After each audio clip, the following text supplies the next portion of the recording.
Hello po, magandang umaga sa atin lahat mga kapatid. Nandito na naman po si Malu de los Santos para magbigay po ng reaksyon dito kay Rina. Na dahil ngayon po ay mainit-init pong pinag-uusapan ang tungkol po kay Rina.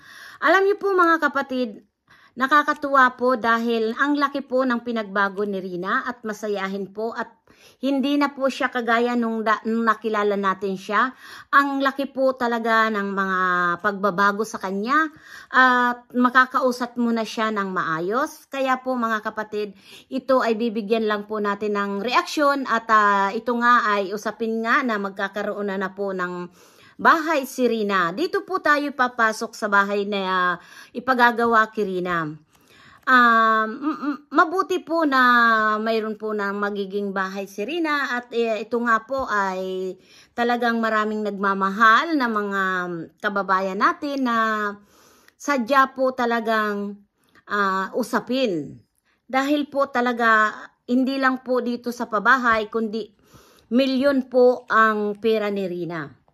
Ngayon po mga kapatid ay nakita naman natin doon sa vlog ni Kalinga Prab nung nag-birthday siya na talaga po na 1 million po ang pera ni Rina. Kaya po mga kapatid ay talagang nakakahanga po ng mga may ganitong mga sponsor na nagbibigay kay Rina. Dahil po talaga para sa akin po mga kapatid, napakahirap pong kitain ng 1 million. Bago pa yan talagang makita na 1 million, ako nga po since 1988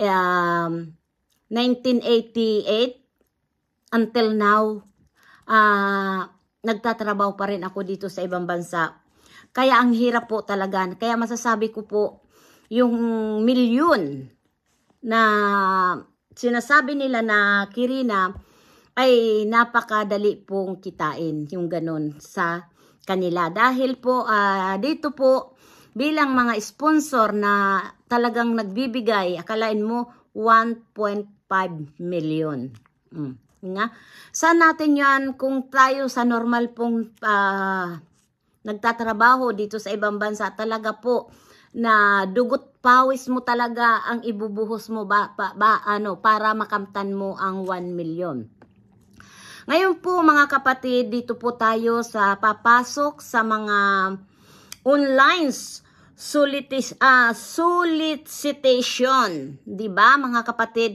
Ito po pakinggan natin po ang video ni Bopel at dito ko po kukunin kay Bopel Mix Vlog, pakisuportahan po natin. At dito ko po ay kukunin itong tungkol dito sa mga sponsor na yun nga na nagsusolicitation, citation. Ayan. Ayan o mga kapatid, talagang nauutal po ako, nabubulol. Ayan. Pakinggan po natin. Ito po si Kuya Bal.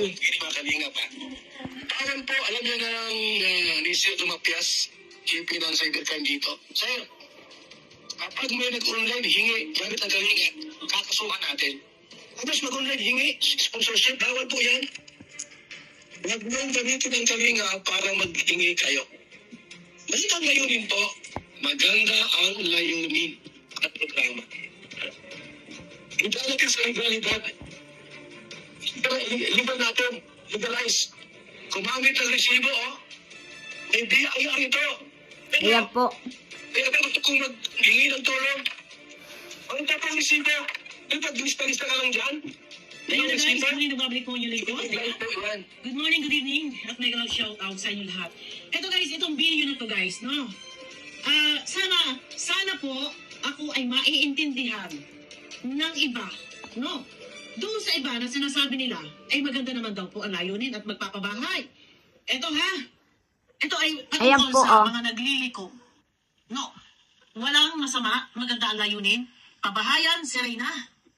Okay, fine. Maganda. Ang tanong, kagaya nga na sinabi ni Kuya Bang, sino ang nagpaspas sa inyo? Dahil noon, ito ha guys, tuloy-tuloy na tayo, wala na po tayong ligoy-ligoy.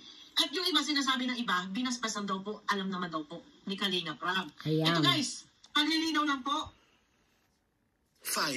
Ayan po mga kapatid, ito nga daw ay binasbasan ni Kalinga Prab. Pero po talaga mga kapatid, wag po tayong basta-basta na ganito po na mangungulikta tayo. Lalong-lalo na po kung wala naman tayong talagang pinangangawakan. Kasi mahirap po talaga ito yung tayo'y mangungulikta. Lalong-lalo na po yung tinatawag na online solicitation. Ayan. Napakahirap po talaga ng ganito na tayo po ay parang tinatawag parang nakikipanglimos alang para kirina. Mahirap po itong usapan mga kapatid dahil hindi natin alam kung itong pira na ito talagang totoong magiging transparent. Kahit po ito alam natin na alimbawa may basbas dito si Kalinga Prab, mahirap po talaga tayo po ay mangulikta. Lalo-lalo na po kung gagamitin natin si Rina, di ba? Mga kapatid, tayo po ay naririto para lang po tumulong ng legal na wala pong halo ng hindi maganda. Kasi para sa akin po mga kapatid, mahirap po sa mga beneficiary yung ginagamit po ng iba dyan na grupo. Di ba mga kapatid, ito ay napakahirap pong usapin. Pagdating po sa pera, kailangan po ay transparent tayo. Dahil mahirap po yung ginagamit ang beneficiary, lalong-lalo na po ang kalingap. Dahil ang kalingap po kung gagamitin natin, ay ang mapapasama po dyan ang founder. Di ba? Kaya dapat po mag-iingat po tayo sa pangungulikta dito sa usaping pira, 'di ba? Nakakatakot dahil po pag ang alam ko po pag online solicitation, talaga po 'yan ay maraming magbibigay. Kaya nga nakakapagtaka talaga yung milyon kalagang pira ni Rina at doon nga sinasabi na sa certificate ng birthday ni Rina na mayroon 1 million diyan sa bangko na BPI. Di ba mga kapatid? Kaya po ay gaano katotoo po yan mga kapatid. Di ba? Dapat tayo ay maging transparent. Lalong-lalo na kung gagamitin nyo na naman ang pangalan ni Vincent Galyada, sana naman po ay mag-iingat po tayo dahil pag-usapan ng pera po mga kapatid, talagang iba po yan. Para sa akin, ang pera kasi, napakadali po yan. Mapanglin lang pagdating po tayo sa pera. Kaya mag-iingat tayo. Huwag natin naman pong sasamantalain o gagamitin natin si Rina. Dahil iyan si Rina ay talaga pong deserve naman niya pong pabahayan, magkaroon ng bahay. Yun po, nakaka-proud po yun. Pero sana naman po sa tamang paraan at wag nating gagamitin si Rina sa anumang transaction, lalong-lalo na po kung ipanghihingi natin dahil hindi po maganda. Na parang inihingian po natin na pasensya na kayo sa sasabihin ko para tayo nanlilimos, di ba? Kaya kung tayo po naman na talagang yung dahil narinig naman natin yung panoorin na lang natin po ang video ni Bupil Mix Vlog para po maintindihan natin. Dahil ito po kinuha ko lang kay Bupil po ang tungkol dito kay Rina na ito nga pong online solicitation. Kaya po ay napakahirap po ng mga ganitong usapin dahil ang pagpira po kailangan po mag-iingat tayo dahil mabuti na po maparatangan tayo na matanda, gaya wag lang tayong mapagmaratangan na isang manlulukom, lalo po kung isang scammer, di ba? Napakahirap po yun na ganito dahil kung pagkakakitaan lang naman natin si Rina, wag naman po. Dahil ay talagang hindi maganda. Sana naman po yung totoo yung mga